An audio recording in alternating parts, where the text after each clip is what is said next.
हादसा पार्ट 2।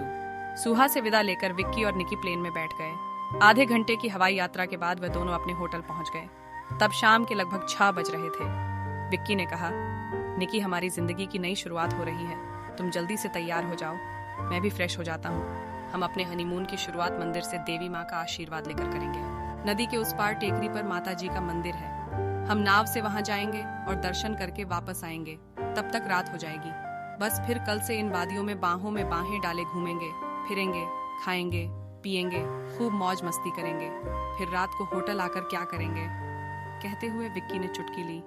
निकी शर्मा गई और उसने कहा, बस फिर हम सो जाएंगे। हाँ और क्या, अच्छा ठीक है, देखेंगे। चलो चलो निकी, तैयार हो जाओ। अपने नए जीवन की मंगलमय कामना लिए निकी तैयार हो रही थी। मंदिर जाना था, इसलिए निकी ने एक सुर्ख लाल रंग का जोड़ा पहना था और अपने आप को विविध आभूषणों से विभूषित भी किया था। वह बहुत ही खूबसूरत परी लग रही थी। जब वह नदी के किनारे आए तब चांद आसमान में चमक रहा था। आकाश से धरती तक उसकी चांदनी अपनी छटा बिखेर रही थी। बहुत ही सुहाना, मन को लुभाने वाला मौसम था।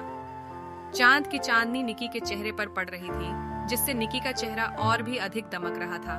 ऐसे में उसने विक्की से कहा, विक्की, इतना सुंदर चांद है निकी का, ऊपर देखो। अरे निकी, निकी का चमकता दमकता चांद तो मेरी आंखों के सामने है, मैं ऊपर कैसे देखूं?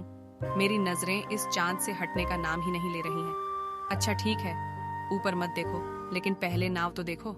चलना नहीं है मंदिर, नदी के उस पार। हाँ हाँ चलो। तभी सामने से एक नाविक ने उन्हें आवाज लगाते हुए कहा, आइए आइए साहब, बस आखिर में 2 सवारी की जगह ही बची है। मेरी नाव तुरंत ही निकलने वाली है, आपको ज्यादा इंतजार नहीं करना पड़ेगा। निकी ने धीरे से कहा, विक्की, इसकी नाव तो क्षमता से अधिक भरी हुई दिख रही है, हम किसी और नाव में चले जाएंगे। विक्की ने कहा, चलो देखते हैं। वह नाव के पास पहुंचे तब विक्की के आते ही नाविक ने कहा, भैया 300 लगेंगे, आ जाओ। बाजू में एक दूसरी नाव खड़ी थी। विक्की ने उस नाव में खड़े नाविक से पूछा, भैया तुम कितना लोगे और कब चलोगे? साहब, मेरी नाव छोटी है, मैं तो 500 रुपये लेता हूँ। क्यों भैया, ये 300 और तुम 500, लगभग डबल किराया। अरे साहब, समय तो उतना ही लगता है, फिर मेरी नाव छोटी भी तो है। अच्छा, अभी कितना समय लगेगा? साहब, कम से कम और 10-12 लोग आ जाए तब चलेंगे। विक्की ने निकी से कहा, छोड़ो ना यार, इसी के साथ चले चलते हैं। इतना इंतजार कौन करेगा? वैसे भी यह तो इनका रोज का ही काम है, वह अपनी जान खतरे में क्यों डालेंगे? उनके भी परिवार होते हैं जो उनका इंतजार कर रहे होते हैं। चलो फटाफट पहुंच जाएंगे। तब तक नाविक ने कहा, चलो साहब, हम तो रोज ही यह काम करते हैं, आ जाओ। विक्की ने कहा, चलो ना निकी, समय भी बचेगा और पैसा भी। विक्की की बात मानकर न चाहते हुए भी निकी अनमने मन से विक्की का हाथ पकड़कर नाव पर चढ़ने लगी। चढ़ते चढ़ते वह सोच रही थी कि विक्की ठीक ही तो कह रहा है, इन लोगों का तो रोज का यही काम है। तब तक नाविक ने बैठे हुए लोगों को खसकाना शुरू कर दिया। अरे मैम साहब, थोड़ी जगह करिए। अरे साहब, आप भी थोड़ा खसकिए ना, बैठने दीजिए साहब और मैम साहब को। धीरे धीरे थोड़ा थोड़ा खसका कर नाविक ने जैसे तैसे जगह बनवा ही दी। खुशनुमा मौसम था, चांदनी हर तरफ अपना सौंदर्य बिखेर रही थी। सरिता मंद मंद मुस्कुराकर हौले हौले बड़े ही प्यार से बह रही थी। आसपास का नजारा सभी के मन को आनंदित कर रहा था। नाव में कई जोड़े थे, कुछ अपने बच्चों के साथ, कुछ बूढ़े माता पिता के साथ। बीच बीच में आवाज आती, भैया थोड़ा सा सरको, मैडम थोड़ा सरकिए ना। क्षमता से अधिक बोझ नाव के ऊपर लाद दिया गया था, किंतु नाविक अपनी मस्ती में नाव को पतवार से आगे बढ़ाए जा रहा था। धीरे धीरे सभी लोग अपनी अपनी जगह पर सेट हो गए। निकी और विक्की एक दूसरे के साथ बातें करते हुए अपनी सेल्फी खींच रहे थे। निकी का सर विक्की के कंधे पर टिका हुआ था। नई नई शादी के इस जोड़े की तरफ सभी का ध्यान आकर्षित हो रहा था। पूनम की रात थी। पवन धीरे धीरे अपनी रफ्तार को बढ़ा रही थी। सरिता मध्यम मध्यम बह रही थी।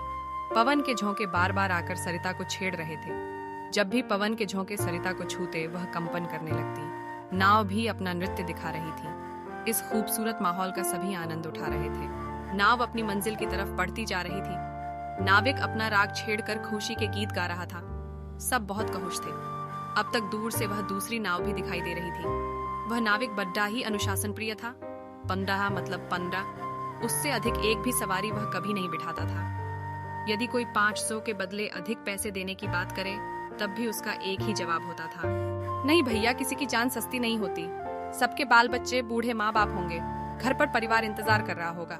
मेरे खुद के 3 बच्चे हैं, बूढ़े माँ बाप हैं, पत्नी है। अरे भैया, कम खाएंगे पर सुखी तो रहेंगे ना।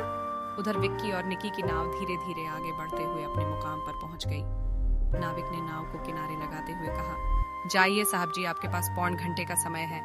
दर्शन करके मेरे लिए भी प्रसाद लाना और वहां ऊपर नींबू पानी बहुत अच्छा मिलता है, जरूर पी कर आना। हम यहाँ ज्यादा से ज्यादा 1 घंटा रुक सकते हैं, उससे अधिक समय मत लगाना। सब यात्री नाव से नीचे उतर रहे थे। निकी ने भी विक्की का हाथ पकड़ा और नीचे उतर गई। विक्की ने कहा, देखो आराम से पहुंच गए ना, तुम फालतू ही डर रही थी। चलो दर्शन करते हैं, माता जी से अपने उज्जवल भविष्य और शांतिमय जीवन के लिए प्रार्थना करते हैं। बात करते हुए वह दोनों मंदिर की सीढ़ियां चढ़ते हुए ऊपर पहुंच गए। कहानी जारी रहेगी, आगे की कहानी अगले भाग में। अगला भाग जल्द ही आएगा। कमेंट में जरूर बताएं कि आपको कहानी कैसी लगी। कहानी अच्छी लगी है तो वीडियो को लाइक कीजिए, शेयर कीजिए और हमारे चैनल को सब्सक्राइब करके बेल आइकॉन को भी दबा लीजिए, ताकि मैं जब भी वीडियो अपलोड करूं आपको वीडियो का नोटिफिकेशन मिल सके। तो चलिए दोस्तों, मिलते हैं नेक्स्ट वीडियो में। तब तक के लिए bye and thanks for watching video.